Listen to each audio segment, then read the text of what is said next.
Selamat datang di channel ADEF Project.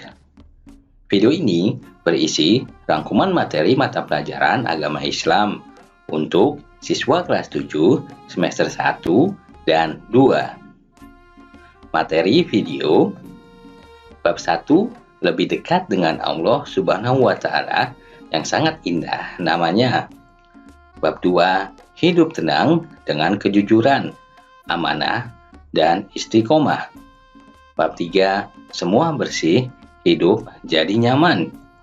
Bab 4, indahnya kebersamaan dengan berjamaah. Bab 5, selamat datang, wahai nabiku, kekasih Allah Subhanahu wa Ta'ala. Bab 6, dengan ilmu pengetahuan, semua menjadi lebih mudah. Bab 7, ingin meneladani ketaatan malaikat-malaikat Allah Subhanahu wa Ta'ala. Bab 8, berempati itu mudah, menghormati itu indah. Bab 9, memupuk rasa persatuan pada hari yang kita tunggu. Bab 10, Islam memberikan kemudahan melalui salat jamak dan qashar. Bab 11, hijrah ke Madinah, sebuah kisah yang membanggakan. Bab 12, Al-Khulafaur Ar-Rasyidin, penerus perjuangan Nabi Muhammad SAW. Bab 13, hidup menjadi lebih damai dengan ikhlas, sabar, dan pemaaf. Namun sebelum mulai, jangan lupa ya untuk klik like, share, dan subscribe. Bab 1, lebih dekat dengan Allah Subhanahu wa Ta'ala, yang sangat indah namanya. Iman kepada Allah Subhanahu wa Ta'ala adalah percaya dengan sepenuh hati bahwa Dia itu ada, diucapkan dengan lisan dan diamalkan dalam perbuatan sehari-hari. Al-Asmaul Husna adalah nama-nama Allah Subhanahu wa Ta'ala yang baik.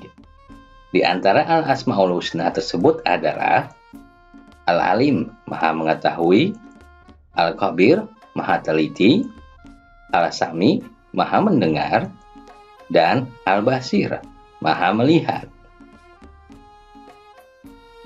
Cara meneladani Asmaul Husna dalam kehidupan sehari-hari adalah dengan cara mencintai ilmu pengetahuan, selalu gigih dalam mencari ilmu, dalam melakukan pekerjaan ingin selalu yang sempurna, teliti dalam berbuat, mau mendengarkan apa yang dikatakan orang lain sebagai masukan, dan selalu melihat dan mengamati dampak yang akan terjadi dan mampu mengatasinya.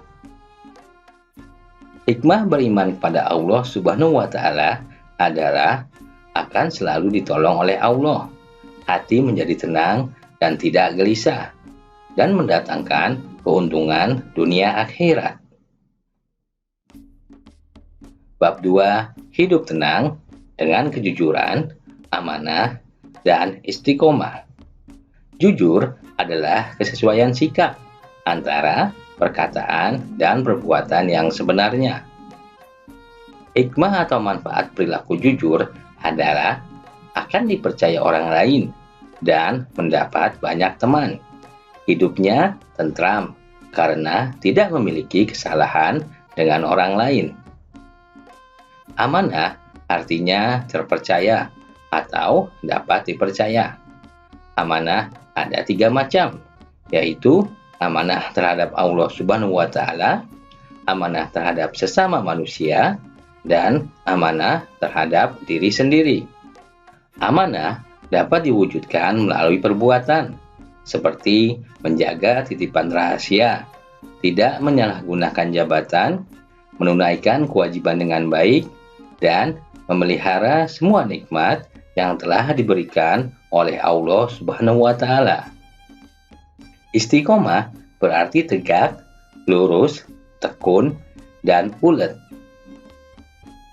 Istiqomah dapat diwujudkan melalui perbuatan, selalu menjalankan perintah dan menjauhi larangannya, melaksanakan sholat tepat waktu, belajar secara terus-menerus, selalu menaati peraturan yang ada di sekolah, dan selalu menjalankan kewajiban.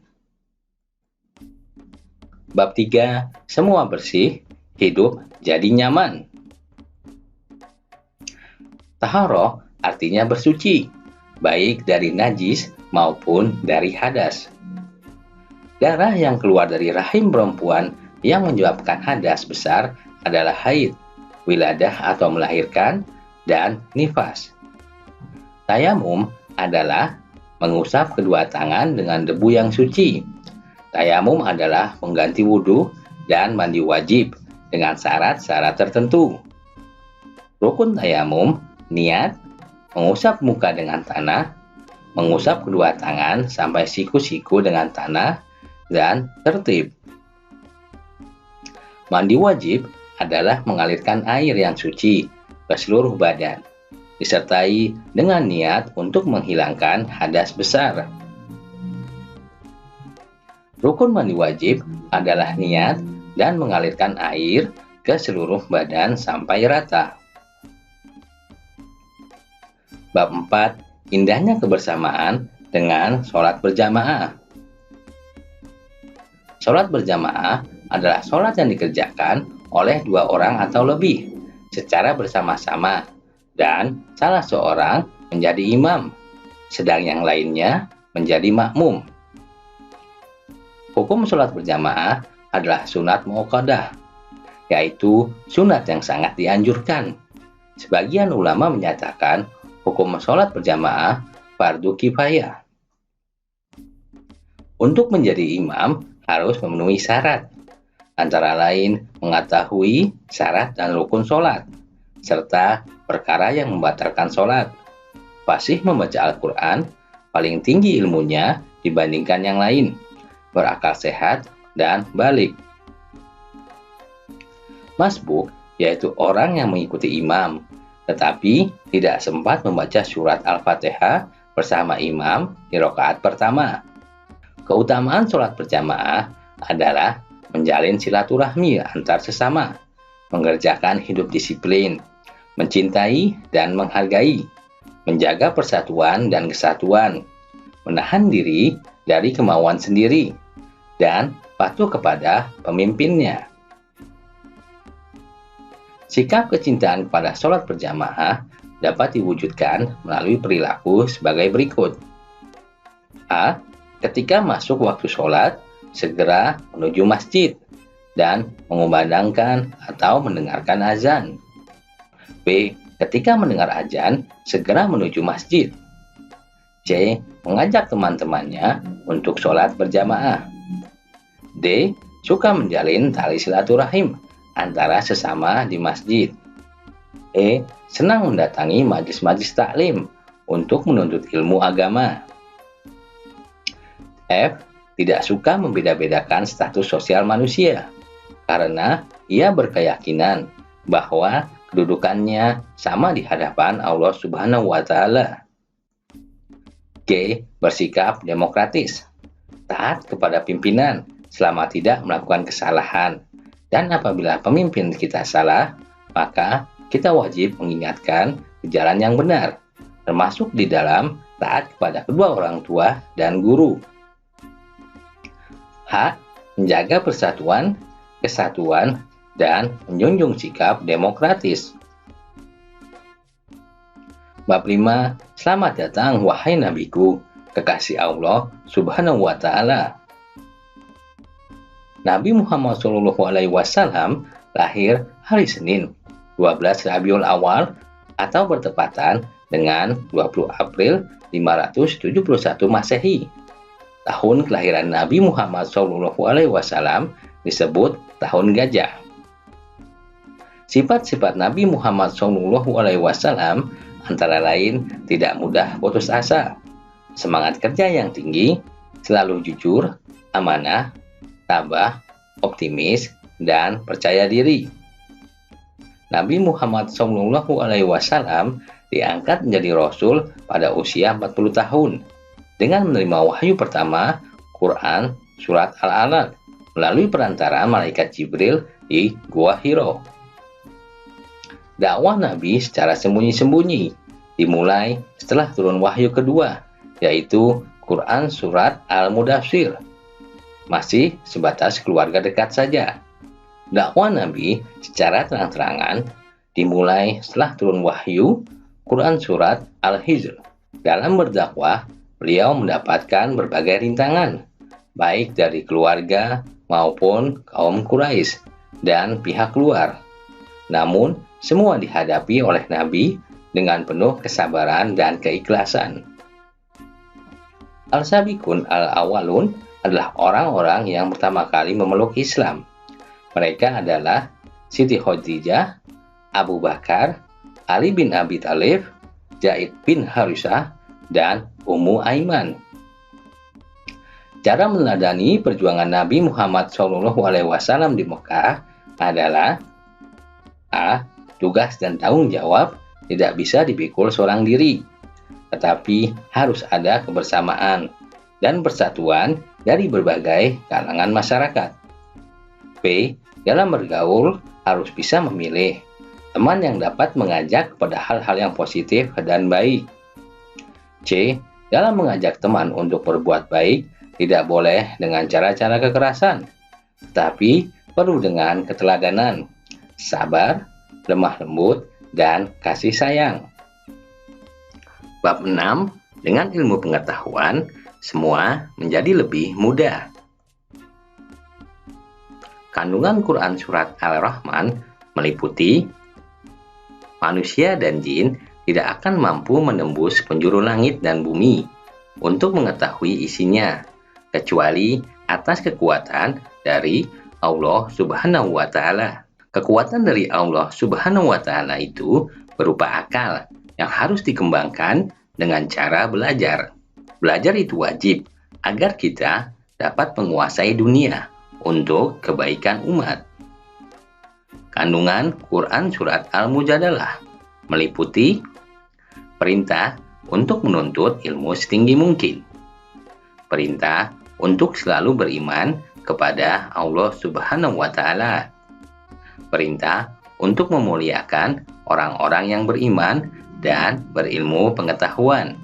Rasulullah SAW menjelaskan bahwa menuntut ilmu itu kewajiban bagi setiap orang Islam. Etika dalam mencari ilmu antara lain: A. Mencintai ilmu yang sedang dipelajari. B. Menghormati orang yang memberikan ilmu. C. Tidak memotong pembicaraan saat guru sedang menjelaskan. D. Mendengarkan penjelasan guru dengan serius.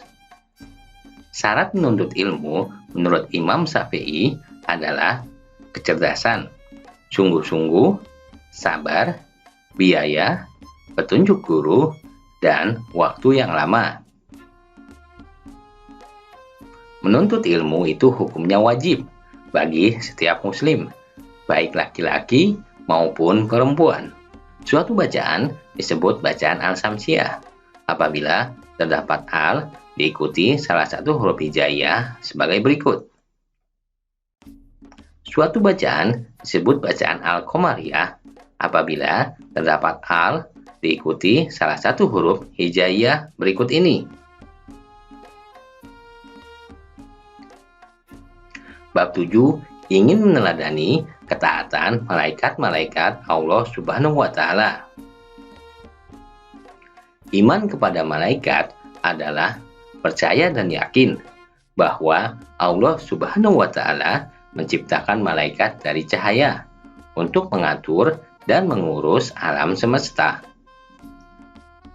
Sifat-sifat malaikat antara lain hamba Allah yang mulia, dapat menyamar sesuai kehendakan Allah, tidak makan dan tidak minum, tidak memiliki jenis kelamin, tidak pernah letih dan tidak pula berhenti beribadah kepada Allah, tidak mau masuk ke rumah-rumah yang ada anjing dan patung-patung, senang mencari dan mengelilingi majelis zikir, selalu berdoa bagi hamba yang duduk menunggu sholat berjamaah.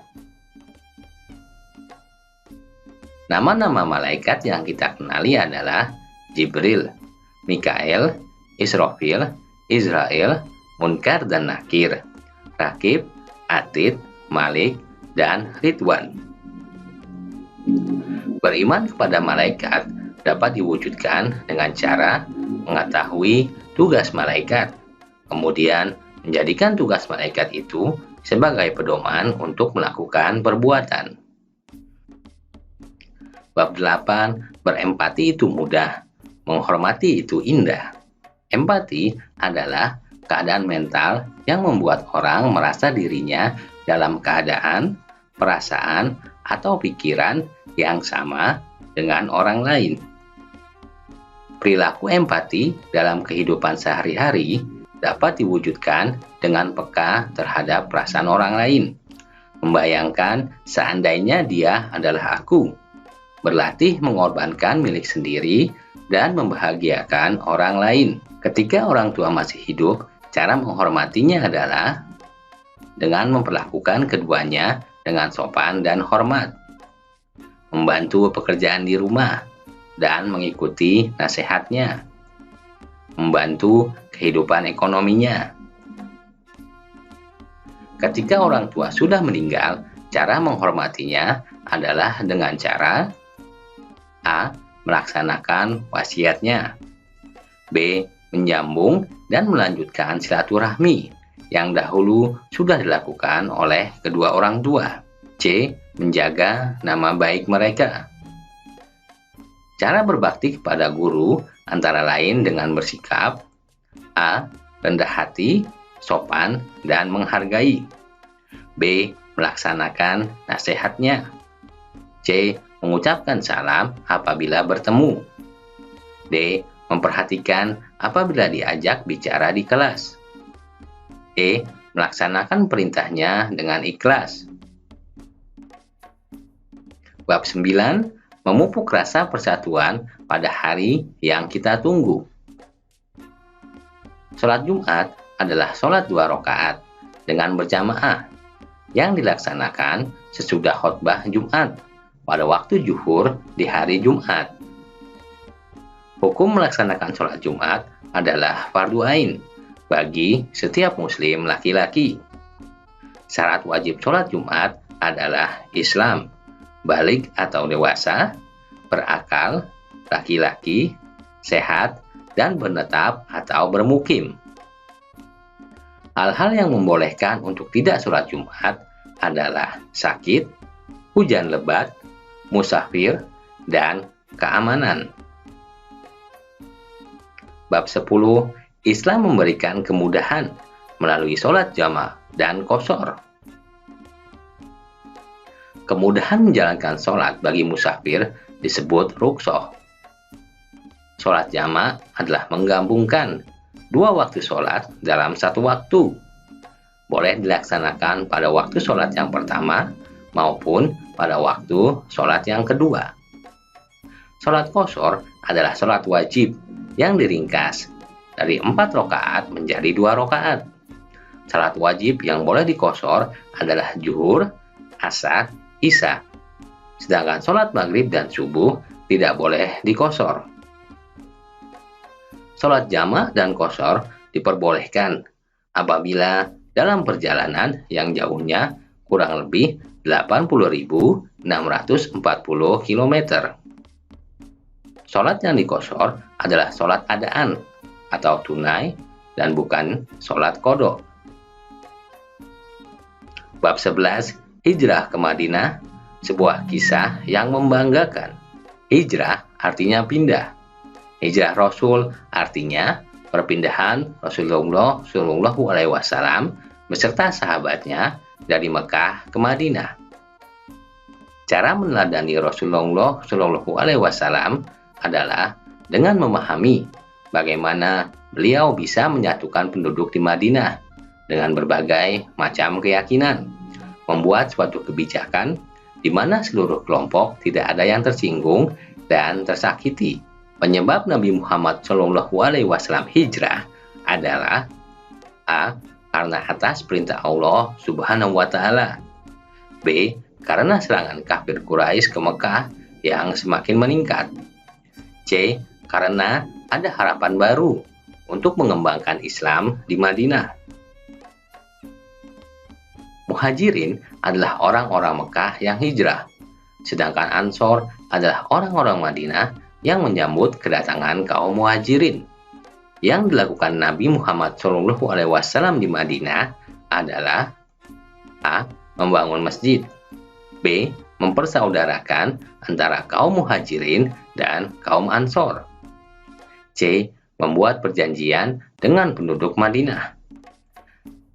Perjuangan Rasulullah SAW di Madinah dalam rangka mempersatukan umat Islam dengan umat yang lain adalah dengan membuat perjanjian yang sangat monumental yang disebut Perjanjian Madinah atau Piagam Madinah. Bab 12 Al-Khulafaur Ar-Rasyidin, penerus perjuangan Nabi Muhammad SAW. Al-Khulafaur Ar-Rasyidin artinya pemimpin-pemimpin yang diberi petunjuk oleh Allah Subhanahu wa Ta'ala. Yang termasuk Al-Khulafaur Ar-Rasyidin adalah Abu Bakar As-Siddiq, Umar bin Khattab, Utsman bin Affan, dan Ali bin Abi Thalib. Secara umum, sifat yang dimiliki oleh para Al-Khulafaur Ar-Rasyidin antara lain amanah, istiqomah, jujur, cerdas, bertanggung jawab, dan selalu menyampaikan kebenaran. Secara khusus, sifat-sifat Al-Khulafaur Ar-Rasyidin adalah sebagai berikut. A. Abu Bakar As-Siddiq bersifat tegas terhadap orang yang mengaku nabi, tidak mau membayar zakat, dan orang murtad. B. Umar bin Khattab bersifat pemberani, melakukan perluasan wilayah Islam. C. Utsman bin Affan bersifat dermawan, banyak membantu perjuangan Islam. D. Ali bin Abi Thalib bersifat cerdas, ilmunya yang tinggi dapat menyelesaikan berbagai permasalahan yang muncul. Bab 13 Hidup jadi lebih damai dengan ikhlas, sabar, dan pemaaf. Kandungan Quran Surat An-Nisa menjelaskan tentang keikhlasan amal seseorang. Kandungan Quran Surat Al-Baqarah menjelaskan orang-orang yang sabar. Kandungan Quran Surat Ali Imran menjelaskan ciri-ciri orang yang selalu memaafkan orang lain. Ikhlas artinya perbuatan yang kita lakukan semata-mata karena Allah, tidak ingin dipuji orang lain. Sabar adalah perilaku menahan atau mengendalikan segala emosi. Jika tak terkendali, emosi dapat menjerumuskan ke dalam kesengsaraan. Pemaaf artinya memberi maaf kepada orang yang telah menyakiti atau menzolimi. Ikhlas, sabar, dan pemaaf merupakan perilaku terpuji yang harus bisa diamalkan dalam kehidupan sehari-hari. Apabila terdapat nun sukun atau tanwin bertemu dengan huruf hijaiyah, cara membacanya dibagi menjadi 5 macam, yaitu izhar halqi, izham bil ghunah, izham bila gunah, iqlab, dan ikhfa. Jika terdapat mim sukun bertemu dengan salah satu huruf hijaiyah, maka hukum bacaannya dibagi menjadi 3 macam, yaitu ikhfa safawi, izgham mimi, dan izhar safawi.